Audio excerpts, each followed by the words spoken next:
Hello guys, welcome back to the channel for a new Databricks video. Today we are going to discuss about Change Data Feed or CDF in Databricks. I know that we have seen Change Data Feed in the past when we discussed about Delta Live tables, but Delta Live tables and streaming jobs in general are a lot more expensive than batch jobs.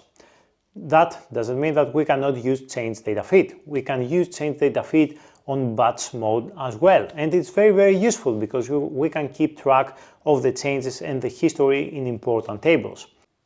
Imagine that you're using the medallion architecture in Databricks, which is the typical architecture, right? So you can enable Change Data Feed on the silver layer in some silver tables. You don't have to do it for every silver table, only the important ones, and then propagate the latest changes to the gold layer.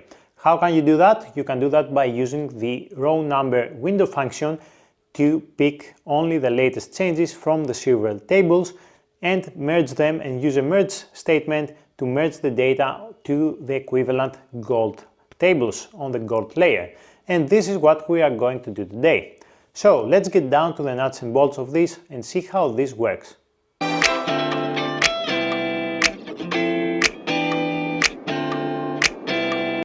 Okay guys, so let's see very briefly what the documentation says about Change Data Feed. Use Delta Lake Change Data Feed on Databricks. Change Data Feed allows Databricks to track row-level changes between versions of a Delta table. When enabled on a Delta table, the runtime records change events for all the data written into the table. This includes the row data along with the metadata indicating whether the specified row was inserted, deleted, or updated. So here, read changes in batch queries. You can use batch query syntax to read all changes starting from a particular version, or to read changes within a specified range of versions. You specify a version as an integer and a timestamp as a string in the format. The start and end versions are inclusive in the queries. To read the changes from a particular start version to the latest version of the table, specify only the starting version. If you provide a version lower or timestamp older than the one that was recorded, changed events, then you are getting an error. Okay, so this is the SQL syntax. Select from table changes, you provide the table name, and here the starting and the ending version, or the starting and the ending timestamps. The equivalent in Python, read and then dot option read change feed equals true, and then starting version and ending version, or the timestamp, right? So let's go to the example here that we have. Let me drop the tables if they exist, and here let's actually create some tables. Let's say that we have a silver table. We have the ID, name, and the age, and then on the gold table we have exactly the same thing. Two records are the same. As you can see, the first two records are the same, with ID 1 and with ID 2. All those, the first two records are the same, only the third one is different. So let's see, let it run and see. Let's describe the table and see the history of this table, of the silver table. Give it a second to run. Okay, now that we have the tables, let's actually describe the history of the silver table before we enable Change Data Feed and see what we have here. Yeah, as you can see, create or replace table as select, etc, etc. And let's use describe extended to see the properties. At the bottom, as you can see, we don't have Change Data Feed enabled here. You cannot see Change Data Feed actually somewhere here. Now, how can we enable Change Data Feed in an existing table? You can use alter table, silver table, set table properties, and then enable Change Data Feed equals true. So let's run this command here to enable Change Data Feed in an existing table. Now, if you describe again the table and you scroll at the bottom, here you can see the enable Change Data Feed equals true. So we have enabled Change Data Feed. Now let's insert a new record with ID 5, named Jenny, age 44, and append it to the silver table. So let's insert this record here, and then let me update the silver table and set the name to test where ID equals 2. Let's do that as well. And then update the same record with ID 2 to test 1, 2, 3, 4, 5, 6, etc., etc. So we are updating the same record twice, and I will tell you why. You will see in a little bit. And then delete the record with ID equals 1. So here, let's delete this record. Okay, perfect. Now, using the PySpark format, spark.read.format delta option, read change data equals true, option starting version, we start from version 1, and we point to the silver table that we have enabled change data feed, and then we display the results. So let's see that. And here we have, here as you can see, we have all the changes. We have the insertion with ID equals 5, and here we have the deletion with ID equals 1, so we deleted record with ID 1, we insert a new record, and then on the record with ID 2, the pre-image that was before the update, as you can see, the name was Jane, but then we changed it to test. That's why here it's update underscore post image. So the pre-image is the value before the update, and the post image, as you can guess, is the value after the update. Pretty, I think, self-explanatory, right? And then we updated the name and we changed it from test to test 1, 2, 3, 5, 6, right? So here, that's why we have a new version. As you can see, we have versions here. First, the version 1 was when we created the table, and here, as you can see, commit version equals 2. This is where we inserted the first record, and then version 3 is where we updated and we changed the name from Jane to test, and then commit version was 4 when we again changed from test to test 1, 2, 3, 5, 6, and the latest commit version is 5 where we deleted John here. So these are all the changes, right? Now, you can use again the SQL syntax, which is select star from table underscore changes, then you provide the table name in the starting version, exactly the same results. What we are going to do here is something very practical. For example, so you have those changes here, and you pick the latest changes. You will see how we can do that in a little bit.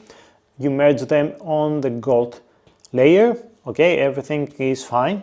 But then how are you going in the next time you are going to run, your job? How do you know? You need to know the latest commit version that you used, right? So that's why we need another table. So I create another table here, and I only provide, just I called it versions underscore table, and we want to get the max value of this table. Every time that we merge the latest changes on the gold layer, we also need to save somewhere.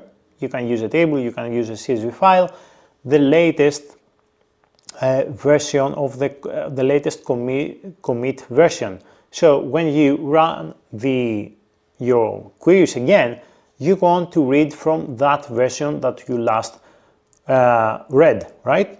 So here now, what we have to do here is from the versions table that we created here, we want the max, right? So the max of this table, and we use collect, and this is 1 right now, because here, as you can see, when I create the table, I used 1 because that would be the first version, commit version. Now, as you can see, what we are going to do here is use row number, as I mentioned before. we partition by ID, and we order by commit timestamp or commit version, whatever you want, in descending order. And then from table changes, silver table, and then we provide the latest max value, which is this one, that was picked from the external table that we keep track of the latest commit versions.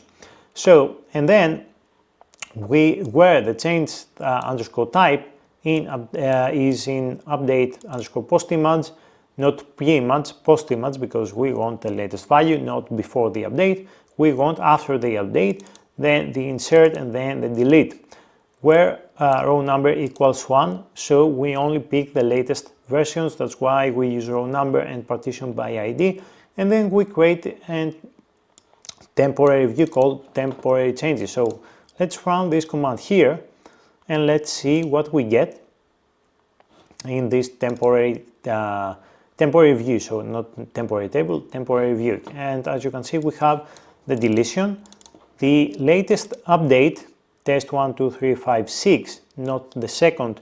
This is the second update, not the first update, right? Because we want the latest version, and the insertion, so the new record.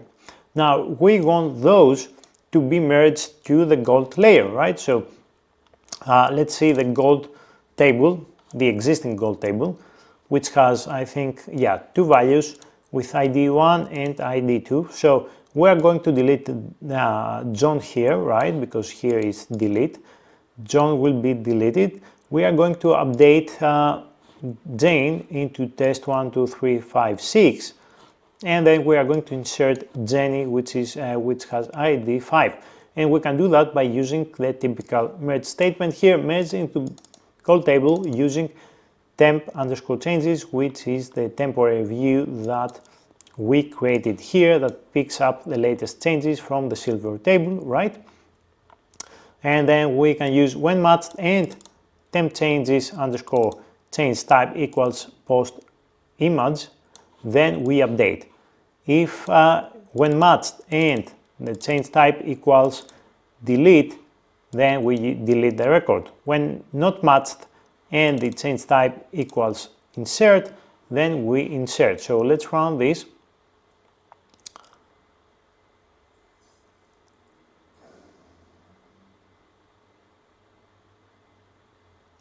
Okay, so let's reload the gold table, and here we deleted John, we updated Jane, and we inserted Jenny, right? Perfect, this is what we wanted. Now, as we mentioned, if we run this SQL query here, as you can see, we provide as a parameter the latest max value, because we want to read from the starting version that we last read, right? But how can we get the updated latest max value? How can we do that? We have to update the versions table, right? Because right now the max value is still 1, regardless that we merged the latest data with commit version 5. So here we have to change 1 to 5. How can we do that? Well, we can use here select max commit version from table underscore changes, the silver table, from starting point 1, it doesn't matter, we pick up the max commit version. And then we update the versions table to keep track of the latest commit version. So let's run this command here. Give it a second, let's see the update statement. As you can see, update versions table set last version equals 5. So let's reload the versions table and see what we have here. And the latest version is 5, right? But now if we go back, for example, and update this this name into whatever, let's add once here where ID equals 2. Let's update this one, right? And now the commit version would be 6, right? Because now we updated a record. So let's okay, now the update is fine. Let's see, actually now the new update should have created a new commit version, which is this one, right? Commit version 6.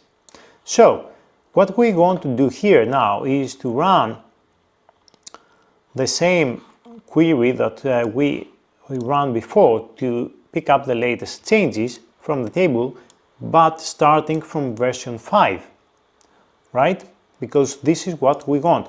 So how can we, now that we updated the versions table, if we select the latest max value, you will see it's 5, right? So now we had an update and the commit version is 6. So we need to load the latest changes from starting starting version 5 up to version 6, because that's what we have. So let's run this statement again. Let's see what we have in the temporary view. And here, as you can see, we have the post image, right? Of course, we have this commit version 5, which is the deletion that we had before, because we partition by ID, right? We can partition by different, we can add columns and make it more correct. But here we have commit version 6, right? And here, now, as you can see, the goal table is this one, right? We have 2 records. Now, this name should be updated to this value here, test 126, and then the additional ones at the end, right? So let's run the merge statement again and see what we get.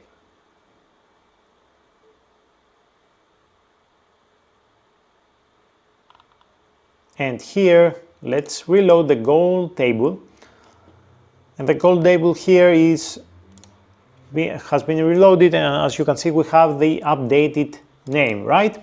So this is how you can do it. You can use an external table to keep track of your latest commit versions and then use them as starting version in your next query.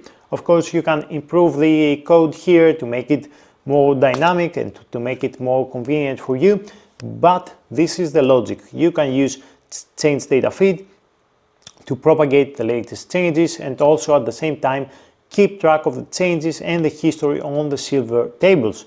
And on the side, you can have an external table to keep track of the latest commit version. Of course, you can always improve this code. I just wanted to demonstrate the logic behind this and how you can use change data feed in Databricks on the silver layer, because usually this is where you use change data feed and propagate the latest changes to the gold layer. And again, you can always improve the code, make it more dynamic, and adjust it according to your own needs. This is it for today, guys. I'm going to upload this notebook on GitHub if you want to play around and take a look. If you like the video, please click the like button, subscribe to the channel, leave a comment, and I will see you in the next one. Thank you.